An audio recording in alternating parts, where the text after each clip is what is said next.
তো অনেক মান অভিমানের পালা শেষ করে অবশেষে আমি নীলাকে নিতে চলে আসলাম। তো দুপুরের খাওয়া দাওয়া শেষ করেই সকাল সকাল সবাই বাড়িতে আসার জন্য। আসসালামু আলাইকুম, কেমন আছেন আপনারা সবাই? আশা করি যে যেখানে আছেন ভালো আছেন, সুস্থ আছেন। আপনাদের দোয়ায় এবং আল্লাহ তাআলার অশেষ রহমতে আমিও ভালো আছি, সুস্থ আছি। তো প্রতিদিনের মতো আজকেও একটা নতুন ব্লগ নিয়ে চলে আসলাম আপনাদের মাঝে। তো আজকে হচ্ছে সবার প্রশ্নের অ্যান্সার দিব আমি। তো সবাই বলে আপু নীলা কোথায়, নীলা কোথায়। তারপরে অনেকে মানে কমেন্ট করেন যে আপু নীলা আপু কি শ্বশুর বাড়ি থাকে না, মায়ের বাড়ি গিয়েছে, কবে আসবে। তো এক কথায় হচ্ছে নীলা আপু প্রেগনেন্ট, 4 মাস চলতেছে। সবাই তার জন্য দোয়া করবেন প্রথমত। আর দ্বিতীয়ত হচ্ছে নীলা আপুকে আজকে আমি আর নূর আর পাখি আনতে যাচ্ছি। নীলা আপু হচ্ছে আজকে আমাদের বাসায় আসবে, মানে নীলা আপু শ্বশুর বাসায় আসবে নীলা। তো ভিডিওটি আশা করি ভালো লাগবে আপনাদের কাছে, সঙ্গে থাকবে। তো এই যে আমরা গাড়িতে উঠে পড়েছি, আমার সঙ্গে যে পাখি পাখি হয়তো পাখি যাচ্ছে, নূর যাচ্ছে। নূর চশমা পরেছে, সেম টু সেম না?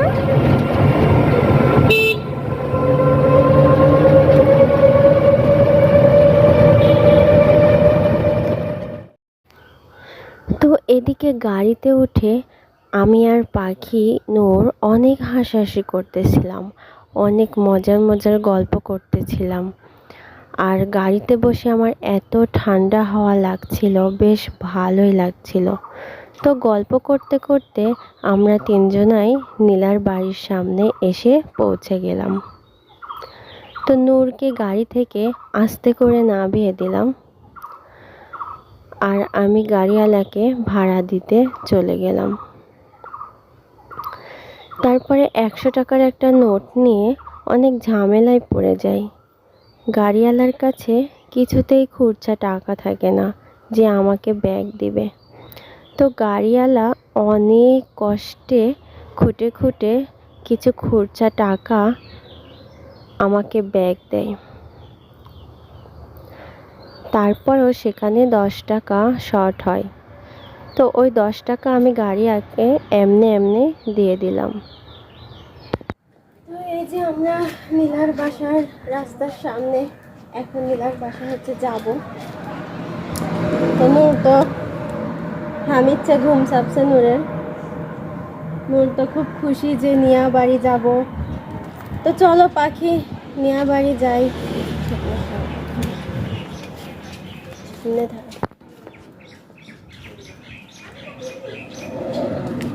তো নূরে নিয়ে আমি কোলে করে আর হাঁটতে পারছি না। হ্যাঁ নামো বাবা। হ্যাঁ হাম্বা, আসো।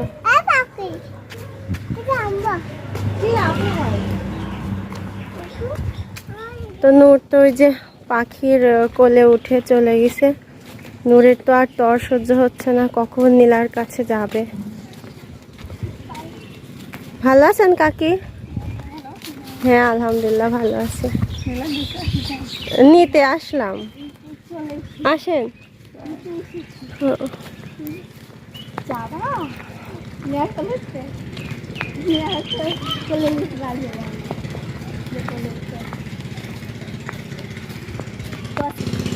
এই যে আমার জায়ের বাসায় চলে আসলাম।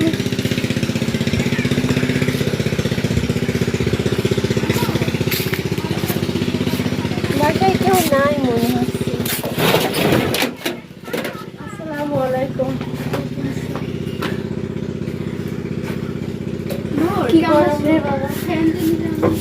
ওরে নূর দেখেন, স্যান্ডেল খুলে তাড়াহুড়া করে উঠতে যাচ্ছে যে কখন নিয়ার কাছে যাবে। নূর কিন্তু নীলাক নিয়া বলে।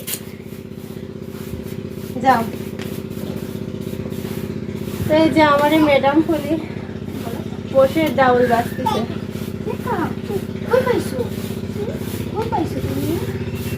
আমি যে ডাউল বাজতেছি, আমি বাইরে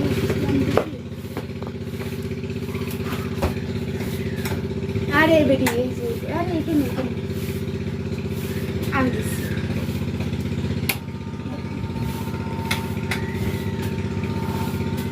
বসে বসে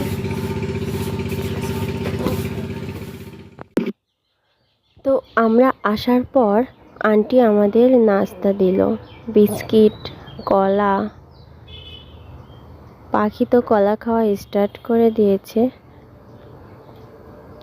এদিকে নূর একটা কলা ছিলে খেতে শুরু করলো।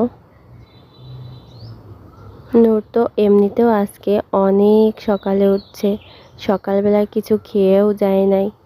নীলার বাসায় গিয়ে আগে আগে নাস্তা করতে শুরু করে দিল। তো আমরা ভাবছি নাস্তা শেষ করে এদিকে নীলার বাসায় এসে নূর তো ছাগল নিয়ে খেলতেছিল। আসো নূর যাই।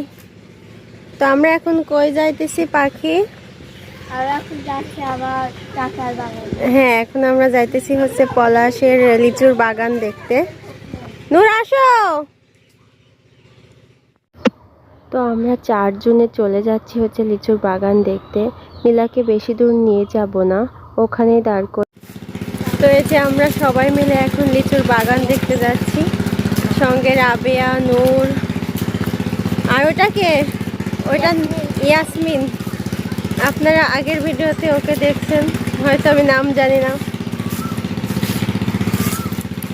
তো আমি এখানে বোরকা পরে আসছিলাম, কিন্তু নীলার আসতে মানে আমাদের বাসায় যেতে একটু লেট হবে, এই জন্য হচ্ছে বোরকাটা খুলছি আর কি।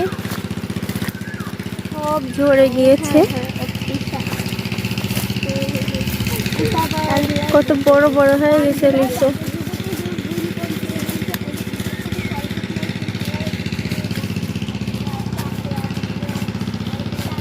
পাখি, তুই তো ফ্রেন্ড পেয়ে গেছিস।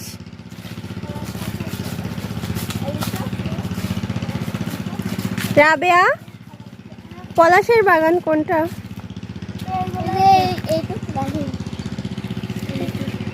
এটুক পুরা? তারপর এই মাঠের এই পাশে ওই পাশে যা আছে বেশি তো।